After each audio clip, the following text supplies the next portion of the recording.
É com alegria que saudamos a todos nessa manhã de domingo, do dia 31 de outubro de 2021, quinto domingo, do mês de outubro, o dia também que se comemora a Reforma Protestante. E queremos, então, convidar todos nessa abertura para a leitura de João, capítulo 8, versículos 31 a 36. Então, João, capítulo 8, versículos 31 a 36, que diz assim: Então Jesus disse aos que creram nele: Se vocês continuarem a obedecer aos meus ensinamentos, serão de fato meus discípulos, e conhecerão a verdade, e a verdade os libertará. Eles responderam: Nós somos descendentes de Abraão e nunca fomos escravos de ninguém.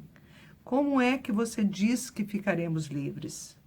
E Jesus disse a eles: Eu afirmo a vocês que isto é verdade. Quem peca é escravo do pecado. O escravo não fica sempre com a família, mas o filho sempre faz parte da família. Se o filho os libertar, vocês serão de fato livres. Nesse sentido ainda, nós vamos fazer a reflexão que está no Castelo Forte, Meditações Diárias de 2021, justamente no dia de hoje, do dia 31 de outubro, que fala sobre a liberdade. E diz assim: Dia da Reforma Luterana, celebramos 504 anos. Com certeza, o texto do Evangelho de João nos fala muito nesta data. Lutero propôs a reforma baseado na verdade que encontrou no Evangelho anunciado por Jesus. Uma verdade que fez com que ele também se sentisse livre, não mais escravo do pecado. Mas, ao defender essa verdade, também denunciou o quanto as palavras de Jesus tinham sido deturpadas e como estavam sendo usadas para novamente escravizar o povo. Verdade que liberta é uma marca da reforma luterana. Lutero não resgatou qualquer verdade. Não foi uma verdade produzida, inventada, ou uma verdade criada para favorecer alguém ou um grupo. A verdade resgatada por Lutero veio da fonte Jesus Cristo. Por isso, essa verdade é aquela que traz liberdade. Liberdade para amar, não odiar. Liberdade para defender a vida, não matar. Estamos num tempo em que é cada dia mais difícil saber qual é a verdade. As redes sociais são belos instrumentos que nos ajudam muito, mas também são uma arma mortal para a verdade, pois é nas redes sociais que mais se propagam as mentiras. Sem medir as consequências, até mesmo a palavra de Deus voltou a ser distorcida para também distorcer a verdade. Por isso, além de termos muito cuidado com tudo o que recebemos pelas redes sociais e por outros meios de comunicação, urge que façamos como Lutero. Voltemos à fonte de verdade, que é Jesus Cristo, pois é a verdade que vem dele que liberta e que dá vida. Convidamos a todos, então, neste momento, para fazer uma oração, inspirada em Márcio Arthur Trentini, que diz assim: Bondoso Deus, livra-nos de todos aqueles que distorcem a verdade para nos escravizar. Concede-nos sabedoria e discernimento para que possamos reconhecer a verdade que liberta, para amar a Ti e as pessoas. Por Cristo, que é a verdade e a vida. Amém. Lembramos também de comemorar com muita alegria os aniversariantes da semana. De nosso querido Diogo Rangel Serrano, no dia 25 de outubro.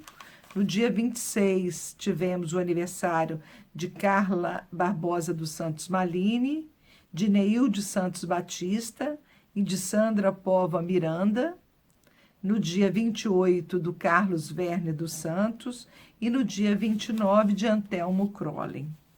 Lembramos também que no próximo domingo, dia 7 de novembro, será a escola dominical e o culto de Santa Ceia, às 9 horas da manhã, no formato presencial. Convidamos, então, já nessa oportunidade a todos. Antes de fazer o estudo, nós também convidamos para cantarmos juntos o cântico Convite à Liberdade, que está na coletânea, no número 26. Depois, nós desejamos, então, um bom estudo para todos e um bom domingo.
Quando Davi assumiu o trono, ele tratou de fazer uma coisa, né?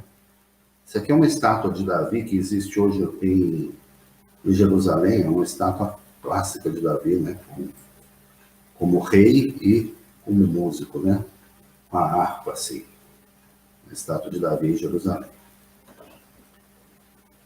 Aí o que fez Davi? Ele tomou a cidade de Jerusalém.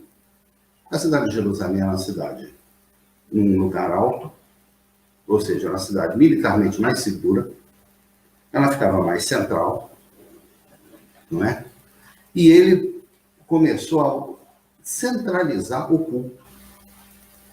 Em vez do tabernáculo ficar rodando de cidade em cidade, ele disse, não, eu vou escolher uma capital, vai ser a minha cidade. Então Jerusalém ficou sendo a cidade de Davi.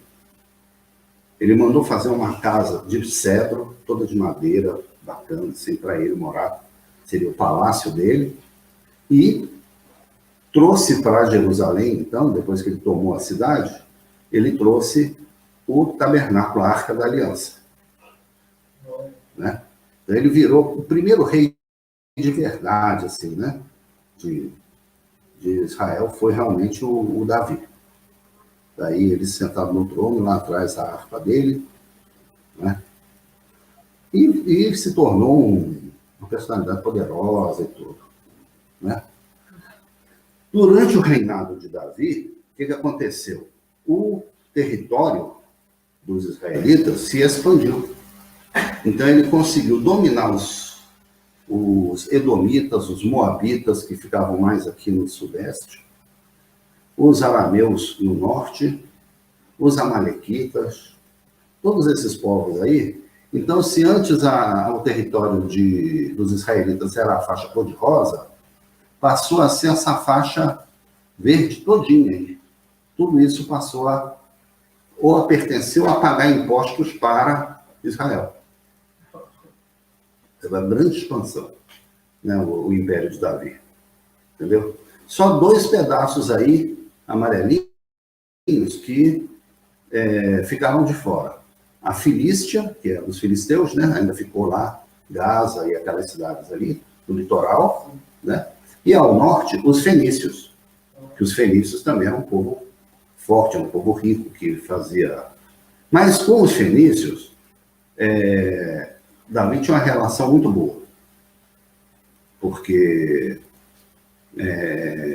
os fenícios eram os, digamos assim, os hebreus que gostavam do mar, porque os judeus não gostavam do mar, os israelitas. Eles tinham horror à água. Já os fenícios eram marinheiros natos, eles viviam do mar, né? Então, o comércio de Israel todo passava ali pelos portos de Tiro, Sidom, essas cidades. Então, eles tinham uma relação comercial muito boa com os fenícios.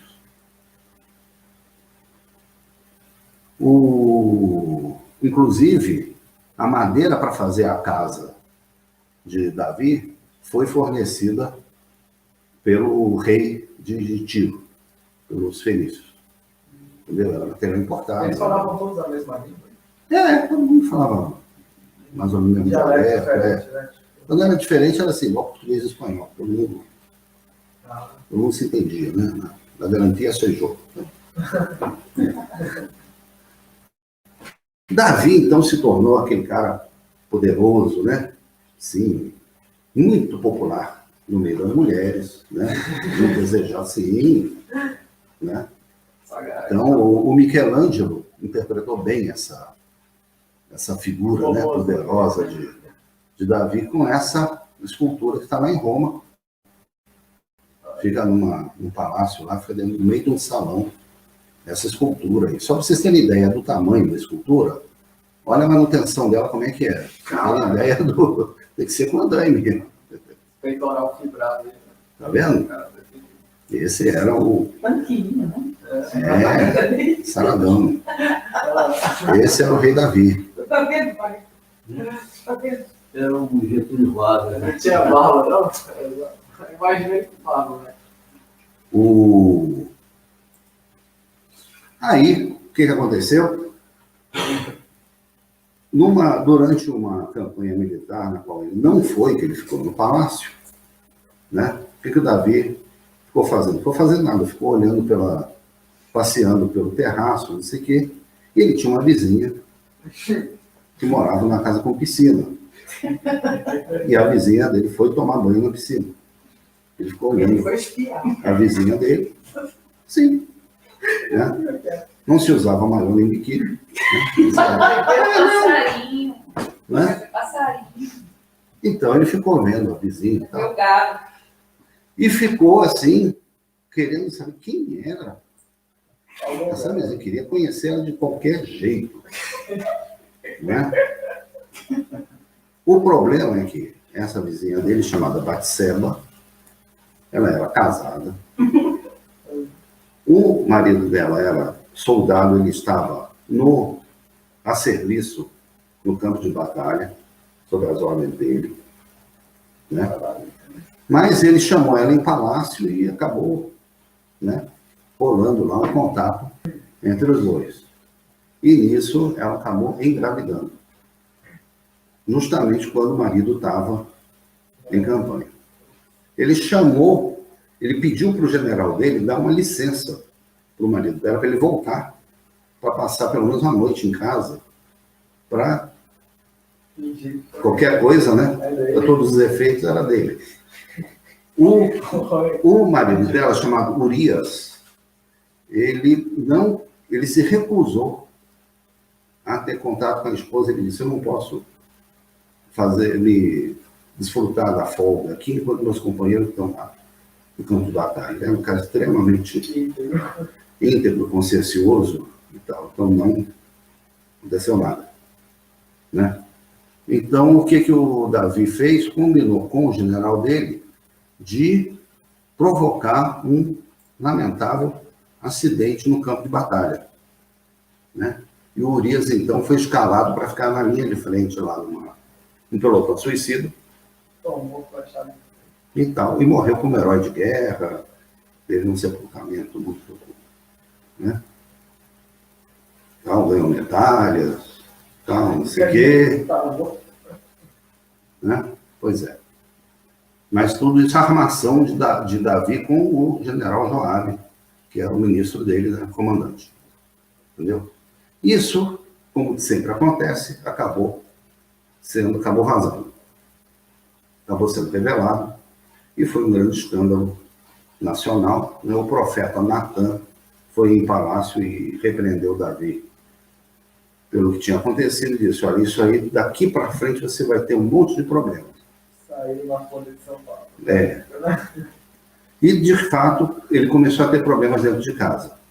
O filho mais velho dele, o que ele fez? Ele tinha uma menina, irmã dele, mas filha de outra mulher, porque Davi tinha várias mulheres, né?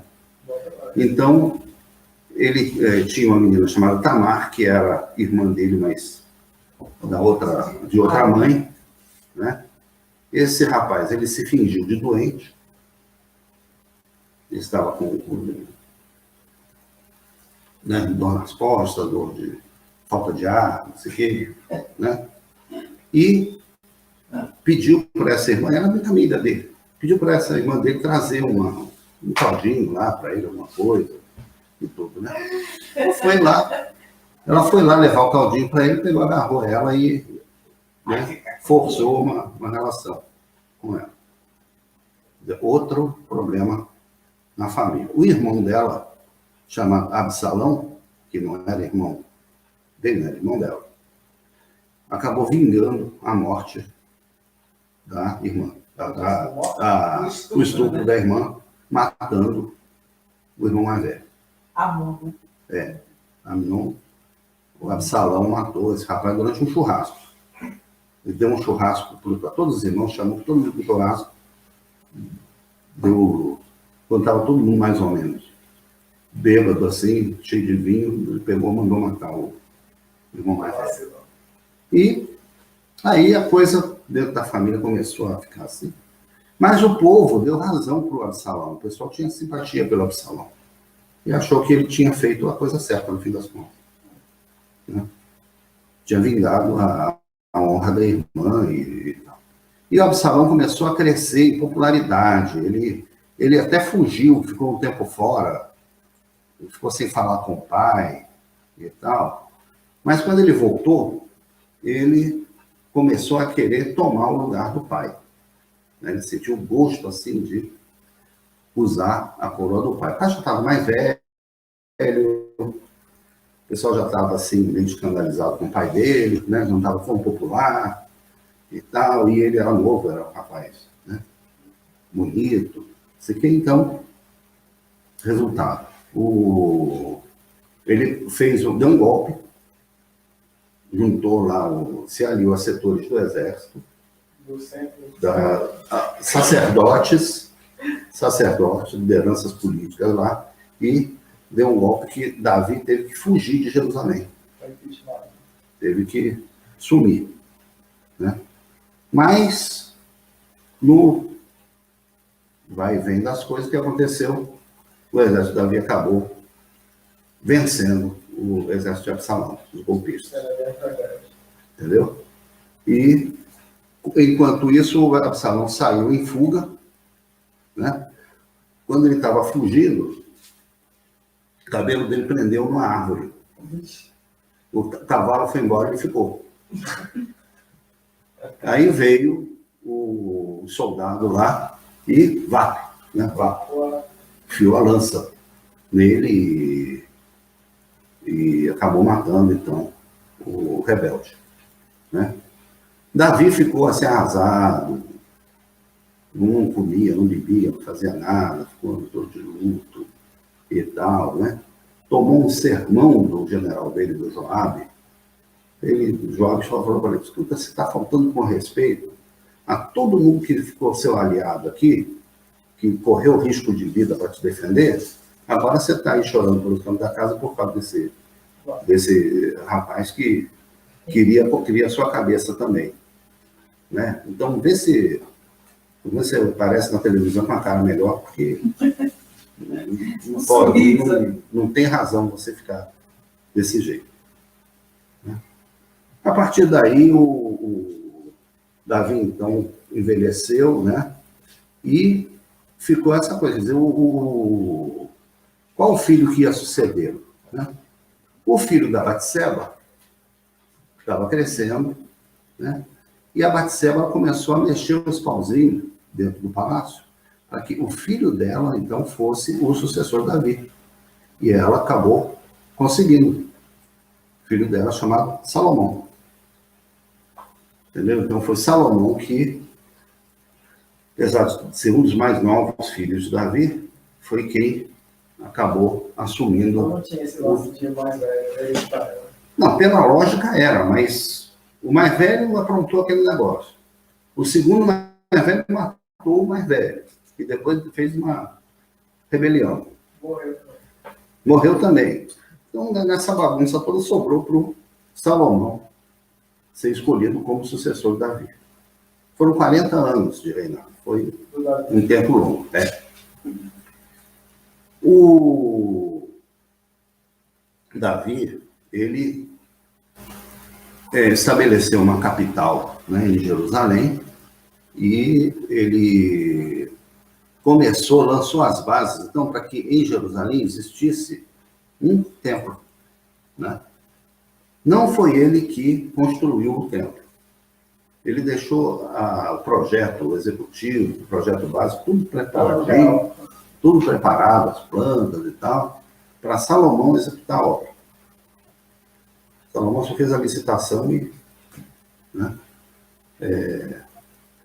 foi quem inaugurou realmente o templo, né? Então, esse foi o primeiro templo de Jerusalém que centralizou o culto, que era de cidade em cidade, centralizou, a Arca da Aliança ficou lá guardada nesse prédio, né? Que era então o templo de Jerusalém. Depois do templo de Jerusalém, ele ficou lá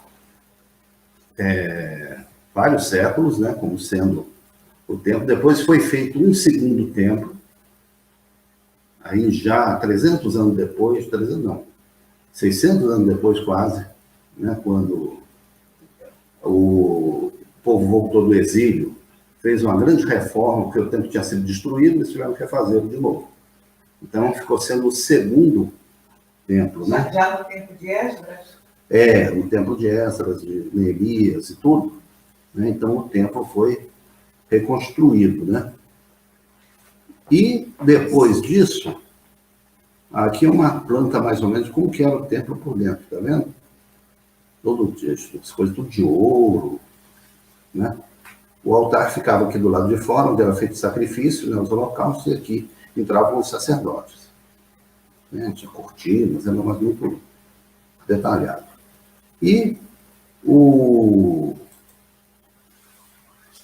aí depois, então, mais tarde,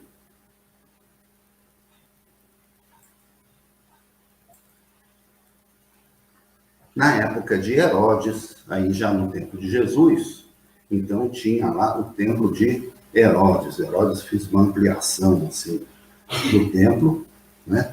Tinha aqui um shopping aqui na entrada. Aqui era onde vendia os animais para serem sacrificados. O templo era aqui, tinha esse portão aqui. Aqui fora você comprava e vendia os animais aqui, para entrar aqui no templo para apresentar o sacrifício, né? Então era esse o templo de Herodes, cujas ruínas, né, em cima dessas ruínas está o Domo da Rocha, aquela mesquita muçulmana lá em Jerusalém, né? Misturou tudo.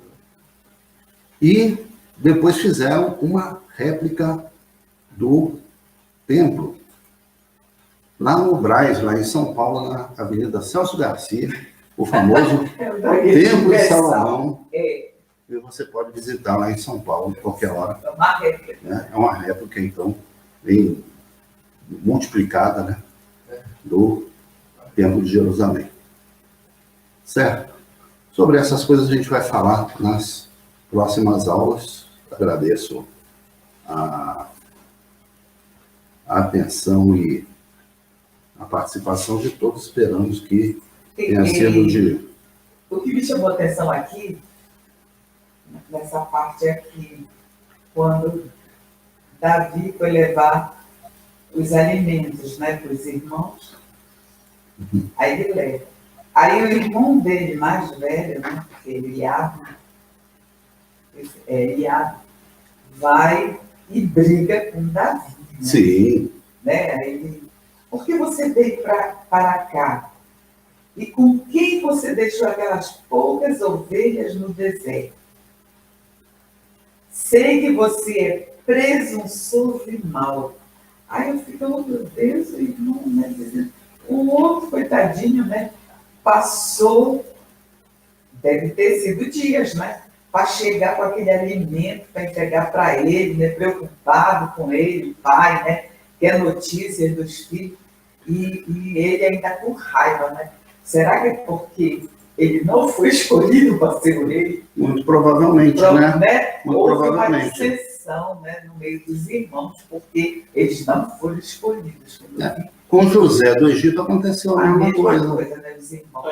Aí no momento que Samuel consagrou e separou, aí a briga começou já. Começou, Como né? antes Gerou o futuro rei, né? isso, gerou As famílias bíblicas não são muito diferentes das famílias reais comuns que a gente convive, não, viu, gente? Infelizmente é desse jeito.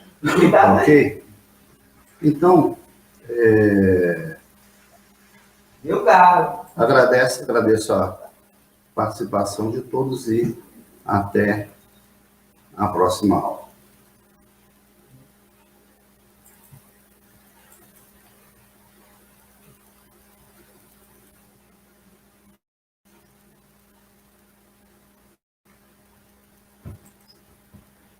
Se Davi fosse